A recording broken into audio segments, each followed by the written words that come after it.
सुप्रभात बच्चों, कैसे हैं आप सब। आशा है आप सब अच्छे होंगे, स्वस्थ होंगे। बच्चों, पूर्व कक्षा में हम हिंदी रीडर के पाठ 3 का अध्ययन कर चुके थे। आज हम हिंदी का प्रोजेक्ट वर्क करेंगे। प्रोजेक्ट वर्क को हिंदी में परियोजना कार्य कहते हैं। तो चलिए शुरुआत करते हैं परियोजना कार्य की। बच्चों, परियोजना कार्य की शुरुआत करने से पहले आप यह जान लीजिए कि आपको यह कौन सी नोटबुक में करना है। परियोजना कार्य के लिए आप एक नई नोटबुक बनाएंगे जिस पर आप ब्लैक शीट से कवर करेंगे व ऊपर से सेलोफेन लगाएंगे और साइड में नेम स्लिप लगाएंगे। बच्चों, लेकिन यदि किसी के पास यह नोटबुक नहीं होती है तो वह अपनी हिंदी रीडर की नोटबुक में अपना प्रोजेक्ट वर्क करेगा। आप किसी भी रफ पेपर पे या रफ नोटबुक में प्रोजेक्ट वर्क नहीं करेंगे। अगर आपके पास प्रोजेक्ट नोटबुक नहीं है तो आप अपनी हिंदी रीडर की नोटबुक में ही करेंगे। हमारे परियोजना कार्य का शीर्षक है भूल गया है क्यों इंसान, कविता का सचित्र अनुवाद कीजिए। परियोजना कार्य को करने से पहले हम उसके शीर्षक का अच्छे से अर्थ जानेंगे। बच्चों, भूल गया है क्यों इंसान कविता के बारे में तो आप सभी जानते ही हैं। उसके बाद लिखा है भूल गया है क्यों इंसान कविता का सचित्र अनुवाद कीजिए। सचित्र का अर्थ होता है चित्र के साथ, यानी आपको इस कविता से संबंधित कोई भी एक चित्र भी बनाना है। अनुवाद का अर्थ होता है आपको इस कविता को अपने शब्दों में लिखना है, यानी अपने शब्दों में आपको इसका अर्थ लिखना है। इसी को हम अनुवाद कहते हैं। भूल गया है क्यों इंसान कविता डॉक्टर हरिवंश राय बच्चन द्वारा रचित है। कवि अपनी कविता के माध्यम से मनुष्यों को भेदभाव न करने की प्रेरणा देते हैं। प्रकृति के विभिन्न उपादानों से हमें सीख लेनी चाहिए कि सभी इस धरती की ही संतान हैं। देश, जाति, धर्म, संप्रदाय अथवा धनी निर्धन के आधार पर मानव के बीच दीवार खड़ी करना हमारी सबसे बड़ी भूल है। हम सबको मिलकर रहना चाहिए और एक दूसरे के बीच में किसी भी प्रकार का भेदभाव नहीं करना चाहिए। यही कवि इस कविता के माध्यम से हमें प्रेरणा दे रहे हैं। भूल गया है क्यों इंसान, सबकी है मिट्टी की काया, सब पर नभ की निर्मल छाया, यहाँ नहीं कोई आया है ले विशेष वरदान, भूल गया है क्यों इंसान। प्रस्तुत पंक्तियों के माध्यम से कवि ने मनुष्य को भेदभाव न करने की प्रेरणा दे रहे हैं।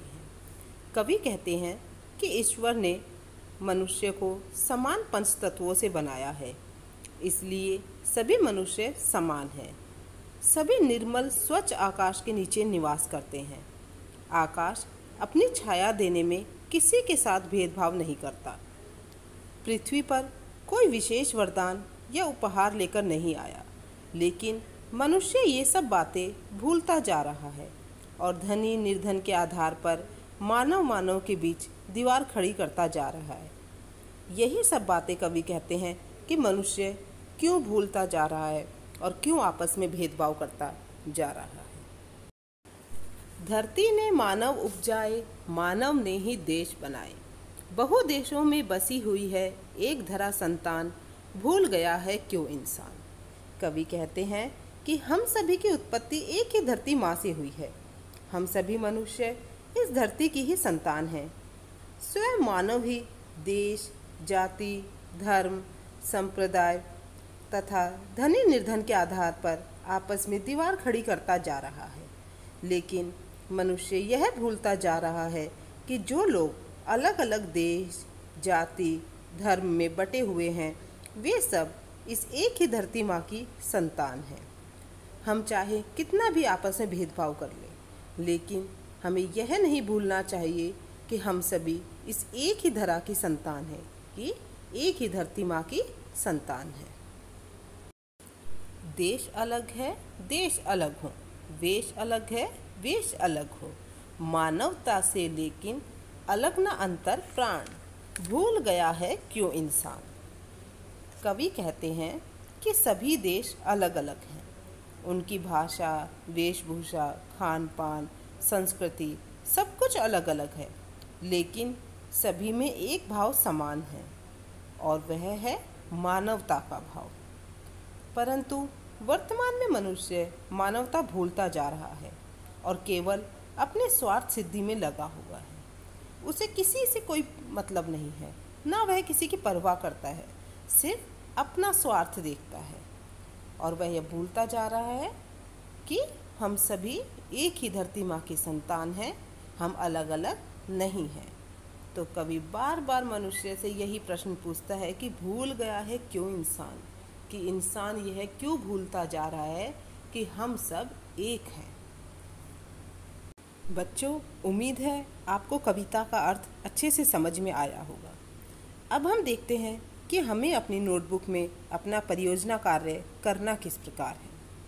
सबसे पहले आप सबसे पहले पन्ने के ऊपर सुंदर से कलरफुल पेन से परियोजना कार्य लिखेंगे। उसके बाद आप अगले पेज पर सबसे पहले ऊपर शीर्षक लिखेंगे। हमारा शीर्षक क्या है? भूल गया है क्यों इंसान, कविता का सचित्र अनुवाद कीजिए। बच्चों, जिन बच्चों के पास बुक्स हैं वे अपनी बुक से लिखेंगे, वरना बाकी बच्चे यहाँ से इस कविता को लिखेंगे। पहले आपको कविता लिखनी है। आप कलरफुल पेन से या कैसे भी लिख सकते हैं, लेकिन आपको अपना प्रोजेक्ट बहुत ही सुंदर बनाना है। आप कलरफुल पेन का यूज़ कर सकते हैं या कोई शेडिंग कर सकते हैं। तो आपको इस प्रकार से अपनी कविता लिखनी है। कविता को लिखने के बाद आप अगले पेज पर एक चित्र बनाएंगे जो आपकी कविता से संबंधित होगा। आपकी किताब में 2 चित्र दिए गए हैं, एक ये और इसके बाद एक ये। आप इन दोनों में से कोई भी एक चित्र बनाएंगे। इसके अलावा भी आप कविता से संबंधित कोई और चित्र भी बना सकते हैं, लेकिन आपको चित्र बहुत सुंदर बनाना है। चित्र बनाने के बाद आप अगले पेज पर इस कविता का अनुवाद करेंगे। अनुवाद करते वक्त आप सबसे पहले इस कविता के कवि का नाम लिखेंगे। अनुवाद आप कुछ इस प्रकार करेंगे। प्रस्तुत कविता डॉक्टर हरिवंश राय बच्चन द्वारा रचित है। इस कविता के माध्यम से कवि ने मनुष्यों को भेदभाव न करने की प्रेरणा दी है। कवि कहते हैं कि ईश्वर ने सभी मनुष्यों को समान रूप से बनाया है, सभी को सब चीज़ें समान रूप से बांटी हैं, उनमें किसी भी तरह का कोई भेदभाव नहीं किया है।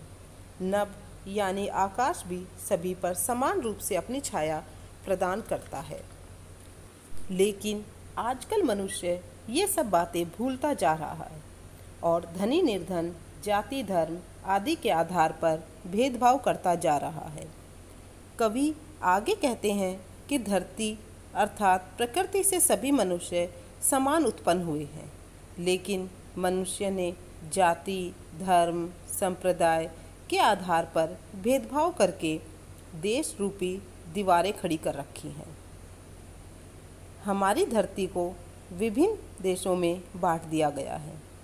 कवि आगे कहते हैं कि कितने भी देश अलग हों, चाहे कितनी भी वेशभूषा रंग रूप अलग हो, लेकिन सभी मनुष्यों में एक ही चीज़ समान है, वो है उनके हृदय में बसी हुई मानवता की भावना। इस प्रकार कवि मनुष्य को आपस में भेदभाव नहीं करने की प्रेरणा दे रहे हैं। बच्चों, इस प्रकार आप अपना परियोजना कार्य बहुत ही सुंदर बनाएंगे।